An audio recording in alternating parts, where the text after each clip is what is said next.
Olá pessoal, alô família Portal, tudo bem com vocês? Venho aqui bater um rápido papo, trazendo lembranças de direito tributário, o direito tributário na Constituição, o chamado direito constitucional tributário, para falar sobre um dos impostos mais importantes do sistema jurídico, sempre alvo de questões elaboradas pelas bancas examinadoras nas provas, que é o imposto de renda, imposto de competência da União, previsto no artigo 153, inciso 3 da Constituição. Compete à União instituir imposto sobre rendas ou proventos de qualquer natureza.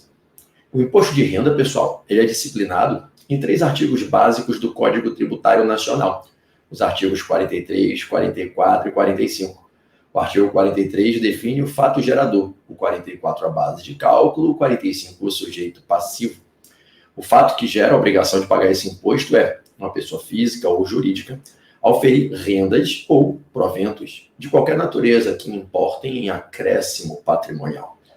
O CTN define o conceito de renda como sendo aquele ganho que alguém aufere e passa a tê-lo disponível para uso, um capital disponível para uso gerado ou em razão do trabalho, ou em razão da aplicação de um capital que você já tinha, ou até da fusão do capital e trabalho. Trabalhou, investiu no seu capital, gerou resultado. Investiu o capital, gerou resultado. Trabalhou, gerou resultado. O resultado é um acréscimo patrimonial disponível para uso. Você adquiriu a disponibilidade jurídica e econômica desse capital para uso. Então, quando alguém ofere esse acréscimo patrimonial que se torna disponível para uso em razão do trabalho, em razão do capital e trabalho, está oferindo renda. E se possui a aquisição, se adquire outros acréscimos patrimoniais que não necessariamente se enquadrem no conceito de renda, mas que são acréscimos que se tornam disponíveis para uso, são os proventos, qualquer que seja a natureza, que também podem ser alcançados pela incidência do imposto. O imposto de renda, ele é regido por alguns princípios bem setoriais para ele. E o artigo 153, parágrafo 2º da Constituição, destaca 3 princípios de forma expressa: progressividade, generalidade e universalidade. O princípio da progressividade é aquele que ensina que as alíquotas, elas se elevarão, elas crescerão, elas progredirão na medida em que o valor da renda aumenta naquele fato gerador da obrigação tributável. Então, se você tem uma renda mais elevada, você está demonstrando mais riqueza, a alíquota com a qual o imposto incide para extorquir de você parte dessa renda pode ser maior. Ela progride na medida em que a renda aumenta. Daí se dizer que, de acordo com o aumento da base de cálculo, que em regra é o valor da renda, né, a alíquota também aumenta, a alíquota progride na medida em que a base de cálculo cresce. Princípio da progressividade, as alíquotas podem ser mais intensas, mais elevadas, na medida em que há mais demonstração de capacidade contributiva, se exteriorizando renda de maior quantidade. Generalidade e universalidade, outros 2 princípios. A generalidade quer dizer, o imposto incide quem quer que seja a pessoa. Aspas, é para geral. Qualquer pessoa que aufira renda, aufira proventos de qualquer natureza, se submete à incidência do imposto. O que o princípio da generalidade subjetiva, a generalidade dos sujeitos, o que o princípio da generalidade quer dizer é irrelevante discutir quem você é, qual o teu perfil. Apenas interessa saber se você tem renda, se você oferiu renda. Olha, imagina que há uma oferição de renda de 100 mil reais, não importa quem oferiu. Se é o José, se é o João, se é a Maria, se é a pessoa jurídica alfa, beta ou gama.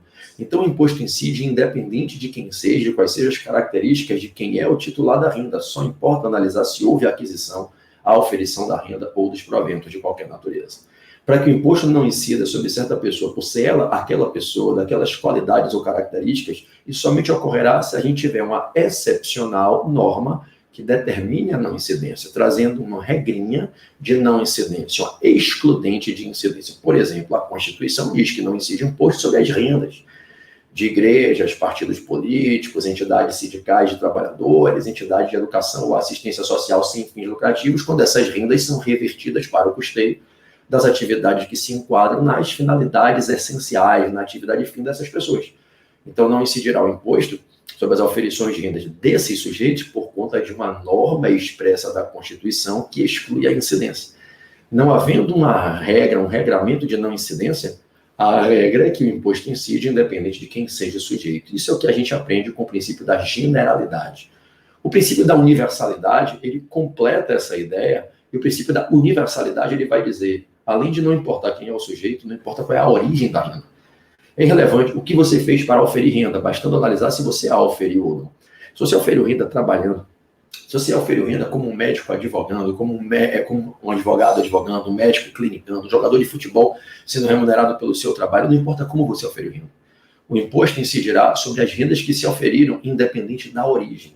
A renda pode vir de qualquer ponto do universo, universalidade das origens. O imposto não vai incidir pelo modo como você auferiu a renda, e sim porque você a auferiu. Então a gente fala que o binômio generalidade e universalidade, ele vem ensinar que o imposto de renda incide sobre qualquer sujeito, qualquer que tenha sido o caminho adotado para auferir a renda, qualquer que tenha sido a origem da renda. O imposto incide para geral, independente de a renda ter vindo de qualquer ponto do universo. Generalidade dos sujeitos, universalidade das origens, ok? Sobre o princípio da universalidade, a gente desdobra para mais um, que é um complemento dele, um aprofundamento mais detalhado dele, que é o princípio do non-olet. Não fede nem cheira. Non-olet, não interfere. Non-olet. N-O-M de Maria. Non-olet. Olet, né? N-O-N de navio, desculpem. Non-olet. N-O-N de navio, navio, ovo, navio. Olet, né? O-L-E-T. T de tatu. T muda no final. Non-olet. O que é o princípio do non-olet? Ele é apenas uma especialização, um aprofundamento mais detalhado do princípio da universalidade das origens. A universalidade das origens, do princípio da universalidade, diz o imposto incide independente de como se chegou na renda. Aí tu bota uma vírgula e complementa. Ainda que vindo do crime, ainda que vindo de atividade ilícita, criminosa, o princípio do non-olet. O crime, a ilicitude, a prática de um determinado comportamento que preenche um tipo penal no caminho para oferir a renda, não impede que o imposto incida sobre a renda, ainda que atraia a incidência das normas penais para punir quem agiu de maneira criminosa, praticando um delito tipificado na legislação penal. O princípio do non-olet, ele quer dizer que o imposto incidirá sobre as rendas auferidas, ainda que tenham vindo do crime. Observe que é apenas um desdobramento que especializa, especifica, aprofunda o princípio da universalidade. O princípio da universalidade, por si só, já vai dizer que as rendas serão tributadas independente de como se chegou nelas, o que se fez para auferi-las. O princípio do non-olet, ele afasta qualquer dúvida, aprofundando, dizendo, vírgula, inclusive se vier do crime. Aí tu vais dizer, então é por conta desse princípio do non-olet que a renda de um traficante pode ser tributada com imposto de renda? Claro. A renda de uma pessoa que está receptando arma indevidamente, comercializando de forma ilegal dentro do país, essa renda é tributada? Claro. A renda de alguém que pratica crime, está vendendo produto de desmanche de veículo roubado e está oferindo renda, paga imposto. Gente, o posicionamento que prevalece na nossa doutrina, que orienta a nossa jurisprudência, STF e STJ nesse sentido, é que a gente não pode premiar uma pessoa porque oferiu renda através do crime e premiá-la pelo crime, afastando a incidência do imposto. O imposto vai incidir. Equivocado é o pensamento dos que dizem, não pode, você não pode tributar a renda que é produto de crime, senão o Estado vira sócio do crime, o Estado vai querer que ocorra o crime para ele se beneficiar do produto do crime e cobrar o imposto, nada disso. O Estado não está me incentivando a advogar quando ele tributa a minha renda como advogado. O Estado está tributando quem tem renda. Se uma pessoa praticou um crime, através desse crime oferiu renda, que essa pessoa seja punida pelo crime. Que a norma penal incida, que a jurisdição penal se aplique, se for o caso de ajuizamento da ação penal, e que essa pessoa, respeitada o contraditório para a defesa devido ao processo legal na esfera do processo penal, se for o caso, evidentemente, seja condenada e seja punida. Mas que o imposto incida, essa pessoa paga. A pessoa não pode ser alforriada do pagamento do tributo porque pratica crime. Então, a pessoa que é honesta, trabalha de forma correta, ofere renda de maneira lícita, paga o imposto, e quem faz de forma ilícita não paga. Então, uma visão deturpada para proteger vagabundo, para proteger criminoso, essa visão que diz que o Estado vai incentivar o crime para tributar o produto do crime. Lógico que o Estado não vai incentivar o crime, o Estado nunca incentivaria o crime. O Estado, inclusive, tem leis que dizem que quem praticar o crime vai responder criminalmente, além de ser tributado pelo produto da renda, né, pela renda gerada. Então, para a tua prova, para o teu aprendizado, o princípio do non-olet, ele vai dizer que o dinheiro, o tributo, ele vai incidir independente dos aspectos penais atinentes à conduta. O tributo não sente o cheiro do crime. Pecunia non olet, ou o ilícito não interfere na arrecadação. Ilícito et pecunia, ilícito et pecunia non olet. Então, o tributo incide, independentemente de ter ocorrido o crime na maneira de oferir a renda. O professor vai ter bis in idem, o cara vai ser punido e tributado? Não tem bis in idem. Bis in idem seria puni-lo 2 vezes por um único crime, ou tributá-lo 2 vezes por uma única renda. Ele vai ser tributado pela renda e punido pelo crime. São situações jurídicas diferentes. A oferir renda é hipótese de incidência para o imposto de renda. Tipificação de uma hipótese de incidência de uma norma do Código Tributário Nacional, da Constituição, da Lei do Imposto de Renda. Se ele for punido pelo crime, é porque ele tipificou a hipótese de incidência da Lei de Tráfico, a lei que combate as condutas, né, de alienação de substâncias entorpecentes, etc. Né? A Lei 11.343, a velha 63 de 68. Então, na única situação da vida real, ele pode praticar 2 fatos típicos, tipificando hipóteses de incidência de normas de leis distintas, a Lei do Imposto de Renda e a Lei Penal. A Lei de Drogas não diz se você comercializar cocaína, vai pagar imposto. A consequência de comercializar cocaína é uma pena privativa de liberdade. E a lei do imposto de renda não diz se você oferir renda vai ser preso. A consequência de oferir renda é pagar um imposto, X% do valor dessa renda. Perceberam? Então, esses são os princípios mais importantes que regem o imposto de renda: progressividade, generalidade, universalidade e non-audit. Eu destacaria ainda o princípio da pessoalidade, que tem base no artigo 145, parágrafo 1º da Constituição, que diz que sempre que possível os impostos terão um caráter pessoal e serão graduados de acordo com a capacidade econômica do contribuinte. Sempre que possível, os impostos terão um caráter pessoal e serão graduados de acordo com a capacidade econômica do contribuinte. Esse princípio da pessoalidade ele pode ser aplicado em qualquer imposto. Sempre que possível, os impostos terão um caráter pessoal. E na prática, no nosso sistema tributário brasileiro, o imposto de renda é o que melhor encampa, melhor incorpora e absorve esse princípio. O princípio da pessoalidade, ele orienta o legislador a quando fixar a intensidade com a qual o imposto incide, o valor das prestações a se cobrar efetivamente dos contribuintes, ele avalia aspectos da vida pessoal dos contribuintes e faça distinções na intensidade das cargas tributárias conforme aspectos personalíssimos que valham a pena ser valorados e prestigiados pelo legislador sem que sugere discriminações ou privilégios. Então, eu vou personificar o ato de tributação, eu vou pessoalizar, eu vou adequar a intensidade da carga tributária à real capacidade contributiva das pessoas, levando em consideração não apenas o valor da renda, o valor da riqueza, mas aspectos da vida pessoal. E a lei do imposto de renda encampou muito bem essa ideia do princípio da pessoalidade, e a lei adotou alguns critérios bem interessantes. A lei do imposto de renda valora despesas que uma pessoa tem ao longo do ano com a efetividade de direitos sociais, educação, saúde, sustentando crianças como dependentes, idosos, pais, avós como dependentes. Então, uma pessoa que está gastando parte da sua renda oferida ao longo do ano, pagando despesas com educação, com saúde, tratamento de saúde, médico, dentista, está bancando mês a mês, provendo a dignidade humana, o mínimo essencial de filhos menores, de idosos dependentes. Essa pessoa está gastando para viabilizar com parte da sua renda a efetivação de direitos sociais que, no fundo, o Estado teria o dever de proporcionar. E aí, o que é que faz a lei do imposto de renda? Permite que essas pessoas que têm gastos com a efetivação de direitos sociais juntem comprovante, tudo na forma da legislação do imposto de renda, para demonstrar que gastaram essas quantias e até um limite que a lei permite, elas poderão pegar esse valor que foi gasto com a efetividade dessas despesas direcionadas a implementar a efetivação dos direitos sociais. Esse contribuinte poderá usar esses custos como uma moeda para abater, para deduzir do imposto a pagar sobre as rendas que oferiu. As chamadas parcelas dedutivas do seu imposto de renda com os gastos que você teve com escola, universidade, livros, educação, saúde, consulta médica, etc. Então, você tem até um limite que a lei permite a possibilidade de abater do seu imposto a pagar quantidades de valores que você gastou, obviamente, da renda que você oferiu ao longo do ano, efetivando esses direitos sociais. Aí você tem que pegar, evidentemente, a lei do imposto de renda, pegar a legislação para analisar o que são as parcelas dedutivas, como é que você pode fazer efetivamente a dedução, quais são os documentos comprobatórios que você teve aquele custo que você tem que usar, qual é o período para fazer essa declaração e pedir esse abatimento. E você pode, então, abater do imposto a pagar o custo que você teve com despesas que a lei selecionou dentro dos limites do procedimento que a lei estabeleceu para efetivação de direitos sociais. O que significa isso? A lei está adaptando a intensidade com a qual o imposto de renda vai incidir à realidade pessoal de cada um. Por exemplo, eu tenho 2 filhos menores. Será que você tem filho? Ou que você tem 4? Se eu tenho 2 filhos que são meus dependentes, você não tem, eu tenho a declarar despesas com sustento dos meus filhos até o limite por filho que a lei permite para bater do imposto a recolher. Você não tem essa despesa.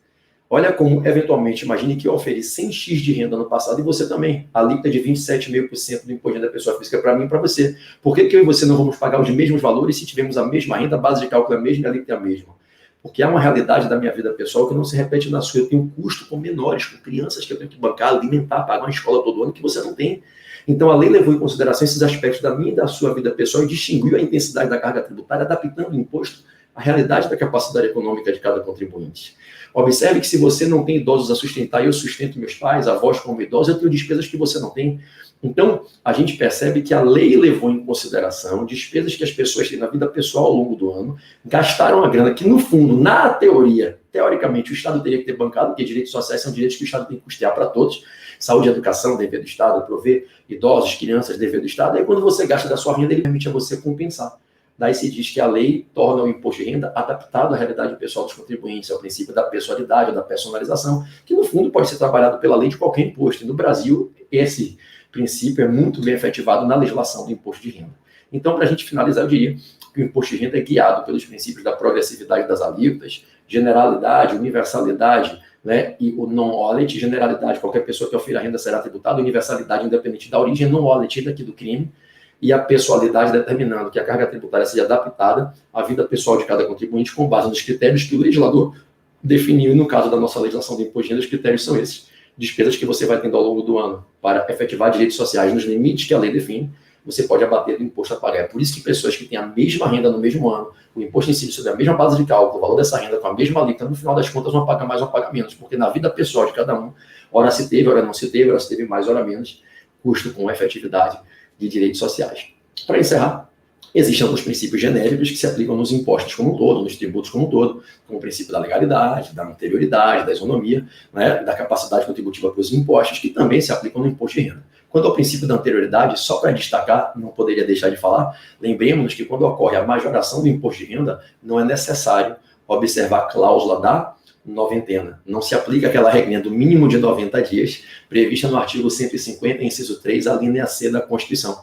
Majorações de imposto de renda, a gente apenas observa a regrinha de 1º de janeiro do exercício financeiro seguinte. E para as rendas que começam a se oferir no exercício financeiro seguinte, passa a se aplicar a nova tributação, a nova alíquota, mas não é necessário aguardar o mínimo de 90 dias. O parágrafo 1º do artigo 150 da Constituição afasta a regrinha do mínimo nonagesimal para o imposto de renda. O imposto de renda fica naquela situação em que ficam as majorações de base de cálculo de IPTU e base de cálculo do IPVA. Imposto de renda, base do IPTU e base do IPVA. Majorou IPTU e IPVA pela base, majorou o imposto de renda, não tem noventena. 1º de janeiro do ano que vem, a nova carga tributária passa a se aplicar.